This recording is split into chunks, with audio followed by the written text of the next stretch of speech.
Daniel, capítulo 10. Nós vamos ler o texto não inteiro agora, a gente vai lendo, então eu vou pedir para você deixar a sua Bíblia aberta e a gente vai meditando na palavra e lendo o texto. Vamos ler os 3 primeiros versículos do capítulo 10, que diz assim: No 3º ano de Ciro, rei da Pérsia, Daniel, chamado Beltesazar, recebeu uma revelação. A mensagem era verdadeira e falava de uma grande guerra. Na visão que teve, ele entendeu a mensagem. Naquela ocasião, eu, Daniel, passei 3 semanas chorando. Não comi nada saboroso, carne e vinho não provei. E não usei nenhuma essência aromática, até se passarem as 3 semanas. No 24º dia do 1º mês, estava eu em pé junto à margem de um grande rio, o Tigre. Olhei para cima e diante de mim estava um homem vestido de linho com um cinto de ouro puríssimo na cintura. Falei que ia até o 3, mas estou indo. Seu corpo era como berilo, o rosto como relâmpago, os olhos como tochas acesas, e os braços e pernas como o reflexo do bronze polido, e a sua voz era como o som de uma multidão. Somente eu, Daniel, tive a visão. Os que me acompanhavam nada viram, mas foram tomados de grande pavor, que fugiram e se esconderam. Assim, fiquei sozinho, olhando para aquela grande visão, fiquei sem forças, muito pálido e quase desfaleci. Então eu ouvi falando e, ao ouvi-lo, caí prostrado, com o rosto em terra, e perdi os sentidos. Depois a gente termina com os outros versículos. A mensagem de Deus para nós nesta noite é uma mensagem de um Deus que quer encorajar. O título dela é O Encorajamento a um Velho Profeta. Esse velho é o Daniel. Mas nós aqui, como profetas do Senhor, para esta geração, para este momento, que temos o desafio de pregar o Evangelho, de anunciar as boas novas de Cristo Jesus. Antes da gente começar, eu gostaria de fazer algumas considerações sobre o que nós temos visto em Daniel até aqui. Principalmente aqui, na penúltima meditação que fizemos, Deus nos desafiou a termos uma vida de oração. Nós estamos aqui hoje num dia dedicado à oração pela igreja. E não adianta a gente avaliar a urgência da igreja perseguida em oração se a gente não tem, se a oração não é uma coisa que diz que a gente parece egoísta, mas não é. Se a gente não chora diante de Deus as nossas próprias causas. Vou falar a mesma coisa de outro jeito. Se a gente não tem uma vida de oração, não adianta a gente orar no DIP. O desafio de Deus para nós hoje é a gente avaliar se nós oramos, se nós, não só pelas nossas questões, pelas questões dos outros, da igreja, do mundo, da política do nosso país, a dor do mundo, a gente não tem resposta, mas a gente chega diante dele com gratidão para agradecer as bênçãos, com medo para falar do que está diante dos nossos olhos, com pedidos, porque nós temos necessidades, não só as nossas, mas as dos outros, do nosso próximo, da igreja, do nosso irmão que está em outro país perseguido. Mas o fato é que se nós estamos aqui hoje, num dia, para dedicarmos à oração, eu queria que a gente pensasse, irmãos, se nós oramos para agir, orar para agir, para a tomada de decisão, se nós ouvimos o Senhor, se nós buscamos saber, Deus, eu não estou vendo nada, eu não sei o meu amanhã, eu não sei o que é que o Senhor quer para aquela pessoa, para aquela igreja, para a minha vida, para a minha família, mas eu vim falar para o Senhor antes de agir, eu não quero me precipitar, e eu quero discernir tua voz, eu quero te ouvir, e eu quero colocar o fazer ou não fazer, o ir ou não ir, diante do Senhor. Irmãos, nós oramos para agir. A palavra de Deus para mim e para você nesta noite é: nós devemos orar. Há uma palavra de encorajamento, não é uma palavra de Deus vindo cobrar a oração. Lá vem Deus querendo que eu gaste tempo com Ele. Ele quer sim. Mas orar é um desafio, uma bênção que Deus nos dá para que a gente possa ter uma vida dirigida não por nós, não por você, mas por Ele. E daí, do micro para o macro. Orar para ficar na igreja. Se você quer sair da igreja, ore ao Senhor também. Se você quer mudar de emprego, se você quer... É isso, Deus, que o Senhor quer para mim. Avaliar as suas motivações, as minhas motivações em fazer, em não fazer, em permanecer solteiro, em não permanecer solteiro, em casar, é o momento de casar, por que está na hora de casar, por que está na hora dessa tomada de decisão. Nós não podemos agir sem saber o que é que Deus quer de cada um de nós. Você tem buscado, eu tenho buscado isso. Levar uma vida em que nós decidimos as coisas, consultando Deus, com temor a Ele. A nossa vida não é nossa, sua vida não é sua, eu não me pertenço, você não se pertence, você foi comprado por um preço muito caro que é o sangue de Cristo Jesus, e nós hoje somos dirigidos por Ele. Ele sabe o que é melhor para nós. Ele sabe onde Ele te quer, onde Ele me quer, no que, de que jeito, em que tempo. E nós só vamos descobrir isso por uma vida de oração com a palavra. Irmãos, nós precisamos orar. Eu preciso orar. Você precisa orar. Do capítulo 9 para cá, nós temos visto Daniel ter experiências e direções de Deus, porque ele teve uma vida de oração. O texto que nós lemos mostra que Deus veio falar com ele, porque ele orou. A palavra de Deus para nós é ore para agir. Não faça nada sem orar. Não tome a decisão mínima na tua vida sem saber o que é que Deus quer de você. Ore para agir. A oração é um teste da nossa espiritualidade. E aí eu queria... Onde é que está isso no texto?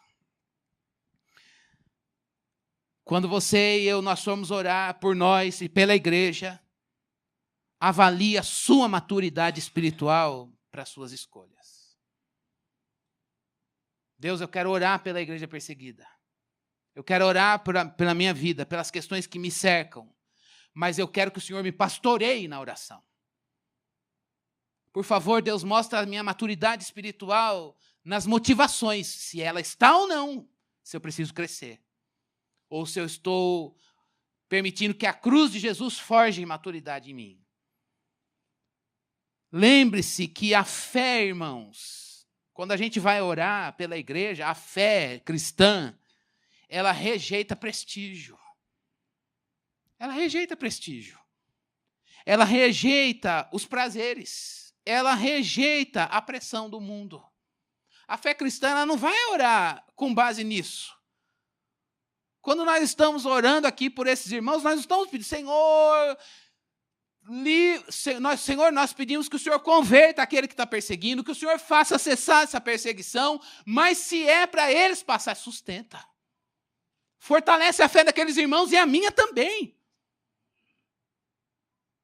A fé do crente, ela rejeita o prestígio. Jesus não morreu com prestígio lá na cruz. Ele morreu feliz porque era a vontade de Deus, e ponto. A fé cristã, irmãos, ela aceita os planos de Deus. Ela aceita a vontade divina. A fé cristã, ela aceita a provisão que Deus dá. Às vezes a provisão dele eu não vou livrar na perseguição, mas eu vou prover na perseguição. E você vai morrer na perseguição. E a fé cristã diz, eu vou aceitar a provisão de Deus. Mas, tanto na perseguição, na luta, na dificuldade sua, na sua vida, no micro até o macro, no corpo de Cristo, na terra, a gente precisa entender que todo crente é movido na sua vida de oração pela promessa da palavra de Deus. Portanto, não é para a gente ter dó daqueles irmãos. E também não é para a gente ter dó de nós mesmos. É para a gente ter comunhão com eles, no sofrimento inclusive. Porque o sofrimento que eles passam é por causa do Evangelho. E por esse Evangelho, nós aqui também devemos estar dispostos a sofrer. Diante disso, irmãos, o texto que nós lemos e leremos tem duas lições para nós. Qual é a palavra de Deus para encorajar Daniel? O povo de Deus estava passando por uma perseguição de povos que dominavam o mundo naquela época. E Deus fez duas coisas que eu vou destacar nesse texto, porque ele é muito longo, e por causa do nosso tempo hoje eu quero destacar duas. Que Deus fez para encorajar Daniel, e Deus quer encorajar você e a mim, neste dia, para a gente ter uma vida de oração. A primeira coisa, irmãos, naquela situação de dificuldade de Daniel e do povo, e Daniel já avançado em idade, e ele viu a transição de domínio da Babilônia para a Pérsia. Era a não esperança de novo. Era mudança de potência. Mas eles continuavam debaixo de uma dominação ainda. E se Deus não fizesse uma intervenção para tirar o povo de lá e trazê-los de volta para a sua terra, para Jerusalém, eles ficariam lá. No meio dessa situação toda, Daniel, ele continuou orando e ele se envolveu com essa oração, ele se envolveu com aquela situação toda, mas Deus fez uma primeira coisa para encorajar Daniel, e ele quer fazer isso para a igreja dele, para você e para mim, mostrar que ele é o Senhor da glória. Ele se revelou, olha, Daniel, ele veio por causa da oração. Daniel estava lá orando numa situação de dificuldade, e ele veio por causa da oração, e até o versículo que nós lemos mostra exatamente isso. Um ser de glória que na linguagem humana é difícil de descrever. Eu queria que vocês pensassem que foi a mesma coisa, algo semelhante, que muito tempo depois o apóstolo João vai ver lá, no primeiro livro do Apocalipse. Gente, vocês já imaginaram que João viu Jesus, andou com Jesus, deitou a cabeça no peito de Jesus, mas ele viu Cristo cheio de glória, mas também no seu estado de humilhação. E quando Cristo cumpriu a missão, ele foi aos céus em glória, como a gente não sabe como é que é isso. Porque a gente ainda não viu esse Senhor revestido de glória. Mas ele se revelou cheio de glória, sem o estado de humilhação, para João lá no Apocalipse. Daniel está tendo a mesma experiência. Ou uma experiência semelhante, a gente pode colocar aqui. Ele está vendo Cristo em glória. E aí, Cristo em glória não cabe na linguagem. Ele vai descrever, é um ser. Então, a voz dele, o resplendor que ele tem, mas como que eu vou descrever? Ele está vendo aquilo que é indizível. E não importa, a gente não precisa pegar os detalhes agora dessa descrição que ele está fazendo de Cristo em glória, mas uma coisa Cristo queria que Daniel soubesse, quer que eu saiba e que você também saiba. Ele quer que nós aprendamos a ver o Senhor revestido de glória. Como é que a gente vai ver se ele não se revelar para nós? Ele se revela como o Deus glorioso da sua vida e da minha vida. O conteúdo da mensagem que ele deu para Daniel, irmãos, não foi, olha, Daniel, agora vai lá, escreve, faz alguma coisa. O conteúdo da mensagem qual era? Ele mesmo. Irmãos, que coisa linda. O conteúdo da mensagem que Deus deu para Daniel eu quero que você me veja em glória. Sou eu. Olha para mim. Me contemple. Eu sou um Deus de glória. Irmãos, essa é uma primeira coisa que Deus quer chamar a sua atenção e a minha nesta noite. Com amor, nós encontramos encorajamento quando a gente olha para Cristo, cheio de glória. A gente vê essas estatísticas do Islã e a gente diz, parece que Cristo perdeu o poder. Por que ele não faz nada? Você olha os problemas da sua vida, você firme no Evangelho, carregando a sua cruz, e tudo vira do avesso, porque você é crente. E aí você fala, Deus não faz nada. Corrupção se levanta lá na empresa e eu permaneço fiel. E Deus não faz nada. Ele nem me defende. Ele queria dar uma orada com vingança, mas também não posso. Tem que amar e abençoar. É a passividade, na lógica do mundo, é a passividade total. Como que eu vou conseguir? E a pressão do mundo? O tempo está passando, amado. Nada para você ainda? Todo mundo já andou na vida, e você? Silêncio. Deus não faz, Deus não fala, Deus não dirige, não cumpre, nem promete. No meio disso, da sua vida, do micro para o macro, Deus chamou Daniel, você e a mim, a nós, hoje, para olharmos o Senhor revestido de glória. Ele é a mensagem. A mensagem não é, Deus, dá um recado aí. Fala amanhã o que vai acontecer, que eu já fico gasolina para rodar mais um pouco. Ele não vai fazer isso. Irmãos, em outras palavras, a igreja de Cristo Jesus gosta dele. A igreja de Cristo Jesus tem prazer nele. Encontra forças olhando para ele. Encontra ânimo para viver em Jesus e mais nada. A mensagem é Jesus. Está difícil para você? Está difícil para mim? Está difícil para a igreja de Cristo? Olhe para Jesus. Não falta visão de Jesus na palavra para você olhar e dizer, ele é cheio de glória. Ele não fez, ele não agiu do jeito que eu queria. Aliás, ele não me mostrou o seu agir e às vezes ele não age mesmo. Mas ele está revestido de glória. E eu quero ver o Deus da palavra revestido de glória. A mensagem é Jesus, irmãos. E é o Jesus que chegou à glória pela cruz. Daniel ficou maravilhado com isso. A mensagem é o Senhor. Eu queria que nós ouvíssemos isso, um chamado de Deus para nós hoje, para a gente contemplar o Senhor. Olhe Cristo cheio de glória na sua vida. Olhe o Salvador cheio de glória na sua vida. Ele é gracioso e ele fez uma aliança eterna conosco, ao ponto de nós estarmos aqui. E se ele é revestido de glória, por que é que ele se revelou como um Deus cheio de glória para Daniel? E depois de todo o evento de Cristo, isso aqui era anos antes da promessa se cumprir, e depois de Cristo se manifestar, ele se revela plenamente para João cheio de glória. Por que é que ele fez isso? Para mostrar para João, João, eu posso purificar o meu povo e punir aquele que persegue a igreja. Eu posso sustentar quem eu quiser no meio da perseguição, porque são meus. É isso que Cristo Jesus chama a sua vida, a minha vida hoje, para a gente olhar para ele revestido de glória e dizer, bendito seja o Senhor, porque eu vou passar pela perseguição, a igreja pode passar pela perseguição, mas ele é poderoso para me purificar, para sustentar a igreja.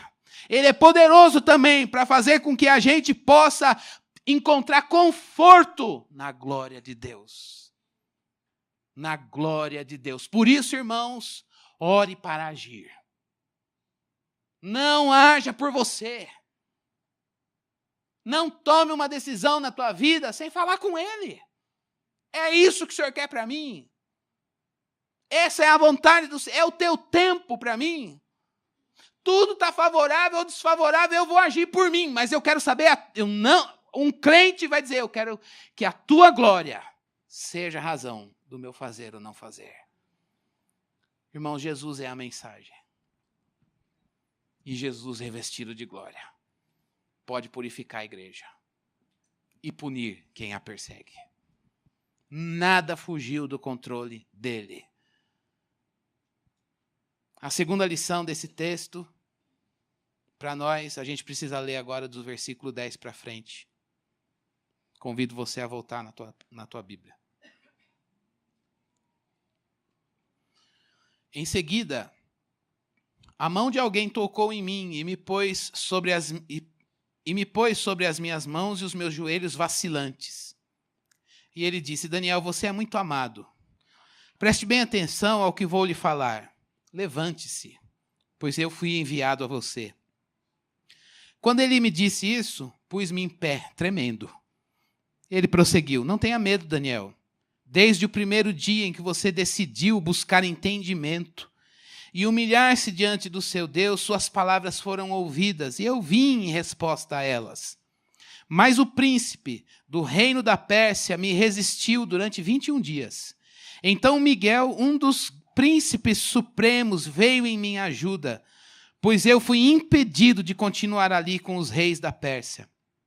Agora vim explicar-lhe o que acontecerá ao seu povo no futuro, pois a visão se refere a uma época futura. Quando ele me disse isso, prostrei-me com o rosto em terra, sem conseguir falar. Então, um ser que parecia um homem tocou nos meus lábios, e eu abri a minha boca e comecei a falar. Eu disse àquele que estava em pé diante de mim: estou angustiado por causa da visão, meu senhor, e quase desfaleço. Como posso eu, teu servo, conversar contigo, meu senhor? Minhas forças se foram, eu mal posso respirar. O ser que parecia um homem tocou em mim outra vez e me deu forças. Ele disse: não tenha medo, você que é muito amado. Que a paz seja com você, seja forte, seja forte. Ditas essas palavras, senti-me fortalecido e disse: fala, meu senhor, visto que me deste forças. Então ele me disse: você sabe por que vim? Tenho que voltar para lutar contra o príncipe da Pérsia. E logo que eu for, chegará o príncipe da Grécia. Mas antes lhe revelarei o que está escrito no livro da verdade. E nessa luta, ninguém me ajuda contra eles, senão Miguel, o príncipe de vocês. Esse texto ele é enigmático. Mas a mensagem que Deus continua dando para Daniel é: olhe para mim, eu estou cheio de glória. Minha glória não cabe na tua linguagem, você está aí tremendo diante dessa glória. Mas em segundo lugar, nesta mensagem que é do Senhor, mostrar que Ele mesmo é a mensagem para Daniel, para você, para mim, para nós, para nos encorajar e nos fortalecer, a palavra de Deus encorajou Daniel, fazendo ele entender que as trevas não querem que o povo de Deus receba a mensagem. As trevas não querem que o povo de Deus receba a palavra de Deus.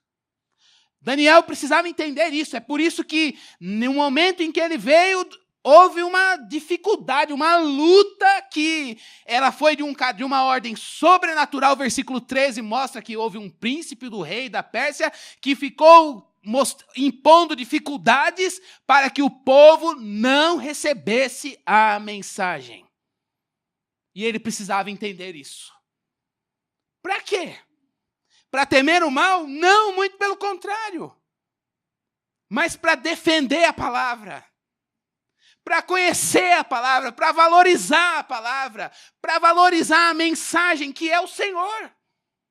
Irmãos, o maligno não quer que nós conheçamos Cristo pela palavra. Ele não quer que nós conheçamos a palavra. Por quê? Porque a palavra revela o propósito de Deus. Não é o que Deus quer para você. A palavra de Deus revela o que Deus quer para a igreja. Quem é Jesus? Quem é você em Jesus? O que é o Evangelho de Cristo Jesus? E como esse Evangelho de Cristo Jesus é para você aqui e é para qualquer crente em qualquer lugar do mundo. Conhecer o Evangelho que nos alcançou um dia, de maneira que quando a gente conhece o propósito divino, a gente sabe por onde a gente deve andar. Conhecer o plano de Deus, conhecer o Evangelho de Cristo Jesus, nos faz olhar o mundo e dizer: isso aí para mim não. Essa pressão aí eu vou suportar. Ah, vão me pôr no container? Pois eu vou ficar lá. Do ponto de vista humano é burrice. Mas do ponto de vista do Evangelho, é sanidade. É certeza, é lógica espiritual, é lógica do reino de Deus. Eu tenho que ficar aqui. Negar Cristo? Não. Eu estou certo da verdade. Ceder à pressão do mundo? De jeito nenhum. Tira a vida. Eu já ressuscitei com Cristo. Irmãos, do ponto de vista da fé cristã, a gente vai olhar muitas coisas e dizer, olha, eu não quero esse prestígio, não. Isso aí é para você, filhão. É o seguinte, eu também não quero esse prazer, não. Esse prazer aí, ele é prazer até a segunda página. Na terceira, ele vem, o salário do pecado, qual é? Morte. Mas o dom gratuito de Deus, ele paga com o quê? Com vida eterna. Eu não quero esse prazer, não. O pagamento dele daqui a pouco vai vir com morte. Eu não quero. Conhecer o propósito divino faz a gente saber andar na vida. Que escolha eu vou fazer? Não vou por aqui, não. Não tem nada de evangelho nisso. Essa decisão que eu estou sendo levado a tomar não está pautada na palavra. Não tem caráter de Cristo nisso. Estou fora. Estou lutando contra mim mesmo. A palavra está pregando contra mim. O maligno não quer que a gente saiba a palavra e receba a palavra, porque a palavra fortalece. Quando Daniel ouviu a mensagem, o que ele fez? Eu estava tremendo, não conseguia respirar, mas quando ele ouviu a mensagem, eu me pus em pé. Pode falar, Deus. Pode falar. Eu quero receber essa mensagem. Ele recebeu a mensagem e a mensagem o fortaleceu. E não é isso que acontece com você e comigo? Quando a gente escuta a palavra, por mais que seja uma palavra de confronto para você mesmo, Deus vem contra a gente com amor. Você diz, Deus, o Senhor está me bombardeando. Não é assim? Várias vezes você fala, não acredito, eu não vou. Não vou ler a Bíblia, porque eu sei que Deus vai me dar uma tesourada. Deus vai vir e vai mostrar, vai encorajar. E quando você não quer, você tem um chamado missionário, por exemplo, e aí você fala, não vou no DIP. Eu não vou, vão pregar, eu vou gostar daquela pregação, vão apresentar estatística, Deus vai falar, é ali que ele me quer, vou ser o primeiro missionário da fonte. Não vou. Minha vida está boa, está tudo nos conforme, está tudo tranquilo. Não vou ouvir Deus. Não quero ouvir. Mas quando você escuta, você fala, estou fortalecido. Eu estou convicto de que eu vou. Tem gente que recebe, sabe que vai para o campo missionário, vai morrer lá. E vai feliz, cheio de vigor. Fortalecido no Senhor, mas você vai morrer. É a vontade de Deus. Irmãos, a mensagem do Senhor fortalece a gente para cumprir o plano dele. O plano não é nosso, a vontade não é nossa, é tudo dele. E quando a gente escuta a palavra dele, quando a gente conhece o evangelho de Cristo Jesus, a gente percebe que Deus não só institui as coisas, mas ele dá poder para cumprir. Deus não fala assim, vai lá e ama. Ele derrama o amor dele no seu coração. Você fala, Deus, eu estou gostando de amar. Se humilha. Deus, eu sou um soberbo, mas eu estou gostando de me humilhar. Está gostoso ser santo. Deus não institui, diz, se vira. Ele diz, institui, dá poder e graça na nossa fraqueza para cumprir. Isso é fortalecimento, irmãos. Isso é uma alegria dizer, Deus, o evangelho me encontrou moribundo, me encontrou fraco, quebrado, zoado. E Deus instituiu e deu poder a um pobre para cumprir aquilo que ele instituiu. Esse é o poder da palavra. É o poder do evangelho de Cristo Jesus. O maligno não quer que o povo de Deus receba a palavra. E Daniel precisava saber disso. Ele quis mostrar para Daniel.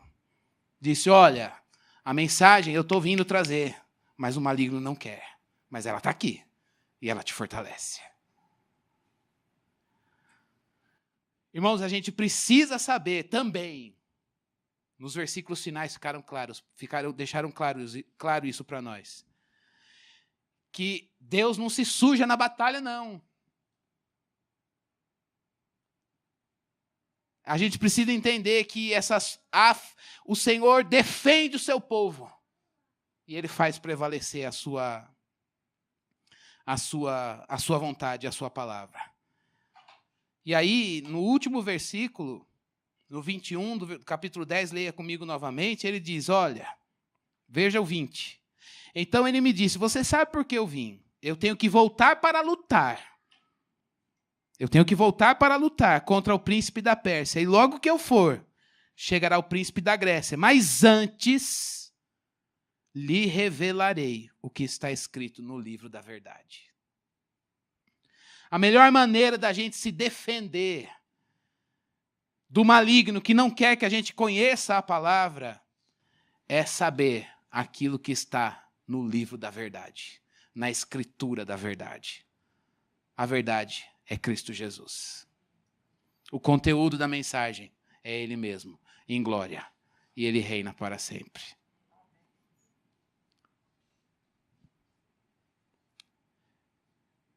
Esse Deus de glória que se revelou a Daniel, que se revelou a João, é um Deus de glória que se revela a mim e a você.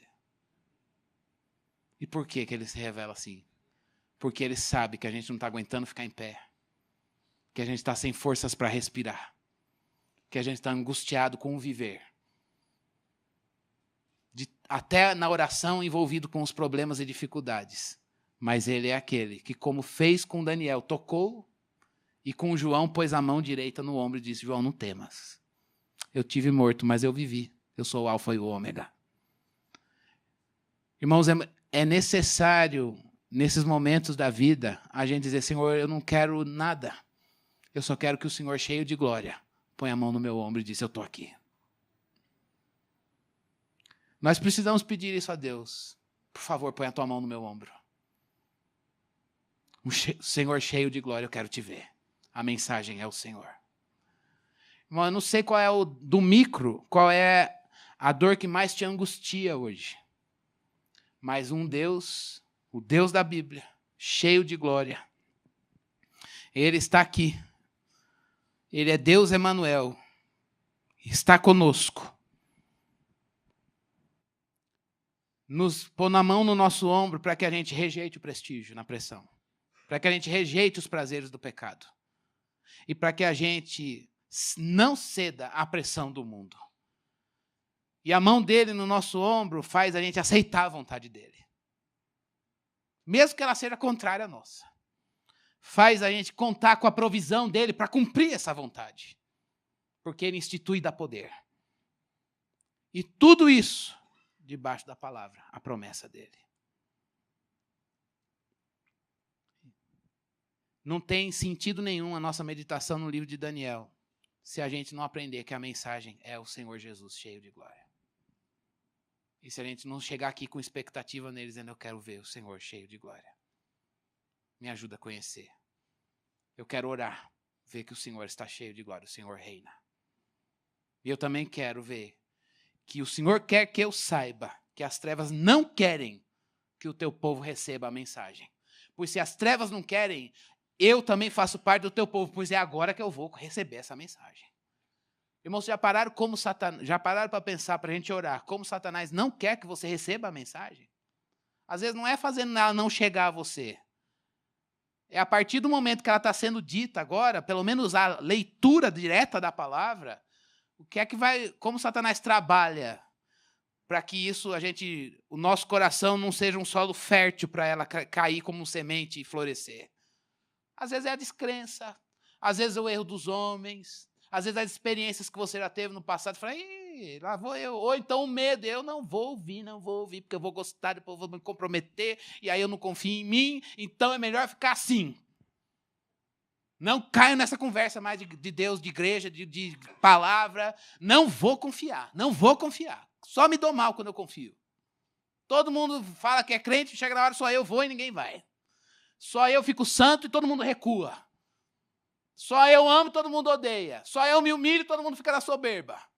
Não caio nessa conversa mais. Só eu confio, só eu me comprometo, todo mundo abandonou o barco e eu fiquei no chamado.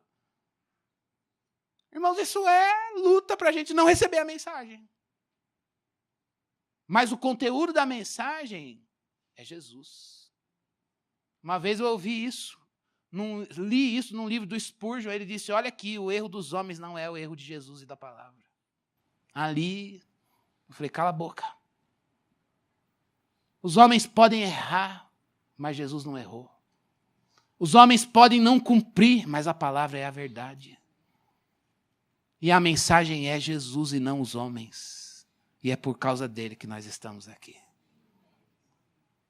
Que ele nos coloque de joelhos diante dele. Só ele. Ele seja o motivo para a gente dizer: meu coração se prostra diante do Senhor. Eu quero olhar que a mensagem é: olhe para Jesus. Que o Senhor nos dê graça. Amém? Vamos orar por nós. se nós estivermos discernindo o propósito de Deus, revelado no Evangelho de Jesus, nós seremos intercessores da Igreja de Cristo. Senhor, nós te agradecemos pelo privilégio de orar. Orar pela mensagem, com base na mensagem, e a mensagem é Jesus. A mensagem é o Senhor mesmo. A resposta que nós precisamos é o Senhor. A resposta para o coração inquieto, angustiado. A resposta para o coração abatido e contrito é o Senhor mesmo. Que alegria! E o Senhor cheio de glória. Nós não tivemos, Senhor, mas nós cremos. Nós andamos aqui por aquilo que o Senhor revelou na palavra, sem ver. Mas o que a tua palavra diz, o livro da verdade, a escritura da verdade nos diz, é suficiente para que creiamos no Senhor. E mesmo sem te ver, nós vejamos o Senhor revelado, cheio em glória nas escrituras. Senhor, converte o nosso coração para olharmos o Senhor. Senhor, nós oramos pela igreja, oramos por nós. Oramos, Senhor Deus, com base na fé cristã, no Evangelho de Cristo Jesus. Nós não oramos pedindo os prestígios, os privilégios. Nós não oramos pedindo para o Senhor tirar a mão, dar uma aliviada. Nós pedimos para o Senhor cumprir teu plano. Nós oramos para o Senhor cumprir teu propósito. E nós oramos também para que o nosso coração encontre fortaleza na vontade do Senhor. Deus, nós não queremos lutar contra o Senhor. Nós não queremos resistir o Senhor. Nós não queremos, Deus, lutar, Senhor Deus, contra a mensagem. Nós não queremos, Senhor Deus, que o nosso coração ele fique dividido, mas que o nosso coração nesta noite seja um coração resoluto. Que o nosso coração seja um coração sem reservas. Que o nosso coração seja um coração sem resistência. Que o nosso coração seja crente. Que o nosso coração seja um coração humilde, cheio de fé. Dá-nos fé para crer. Faze-nos crer na palavra. Encoraja-nos, ó Deus. Encoraja-nos, Senhor Deus, a orar pela igreja. Encoraja-nos, Senhor Deus, a tomar decisões com base no Evangelho. Com base em Jesus, que é a mensagem. Nos livra dos nossos próprios caprichos, Senhor. Nos livra das nossas próprias motivações quando elas não são cristocêntricas. Ajuda-nos, Senhor Deus, a andar no caminho, na verdade e na vida. O caminho é Jesus, a verdade é Jesus. A vida eterna é conhecer o Filho de Deus. Ó Senhor, atrai o nosso coração. Senhor, nós queremos pedir ao Senhor percepção de um Cristo cheio de glória na palavra. Que o Senhor nos leve a contemplar o Senhor na palavra. E nessa contemplação a gente possa também perceber como o maligno não quer que a gente receba a palavra. Como o maligno não quer que o teu povo conheça a palavra, conheça o Evangelho, cresça no conhecimento do Evangelho. E que nós lutemos contra as trevas, Senhor. Que nós lutemos contra as trevas, Senhor Deus, revestidos de toda a armadura de Deus, que é o Evangelho. A justiça de Deus guardando o nosso coração. A espada do Espírito, a salvação que é em Cristo Jesus. Ó Deus, a verdade que nos faz ficar firmes diante das pressões. Senhor, nós oramos por todos nós estamos recebendo pressões do mundo. A tua igreja aqui, em qualquer lugar do mundo, sofre pressão do mundo, Senhor. Eu não sei como esta pressão está se apresentando para quem está aqui hoje. Isso é do Senhor conosco. Mas o Senhor sabe, o Senhor é o nosso pastor. Deus ajuda-nos. Quando a gente olha a pressão, a gente diz, eu não vou aguentar. Mas nesta noite nós viemos pedir ao Senhor, a tua palavra nos encoraja a aguentar. Jesus, cheio de glória, nos encoraja a suportar, a dizer não, a fechar portas, a dizer não para nós mesmos, e sim para o Evangelho. Fortalece o teu povo, Deus. Encoraja o teu povo, dá-nos ousadia pelo Evangelho. Dá-nos ousadia e poder. O Evangelho é poder para a salvação. Dá-nos, ó Deus, vigor na fé. Dá-nos vigor na fé, Senhor, para orar. Dá-nos vigor na fé para lutar, para passar pelas provas e para suportar olhando o Cristo em glória. É neste Cristo que nós cremos. E é nessa esperança que nós vivemos aqui. De que um dia fecharemos os nossos olhos e aí te veremos. Face a face como o Senhor é. Mas enquanto esse dia não chega, Senhor, segura nas nossas mãos e ajuda-nos a contemplar o Senhor pela fé na palavra. Ó Deus, por favor, leva o teu povo a orar. Leva-nos a orar. Não apenas em experiências esparsas, específicas, mas uma vida de oração. Uma vida de decisões aos pés da cruz. Uma vida de oração e decisões, passos firmes, sabendo a vontade e o propósito do Senhor. É a nossa oração em Cristo Jesus. Amém. Que Deus nos abençoe para a glória dele. Amém.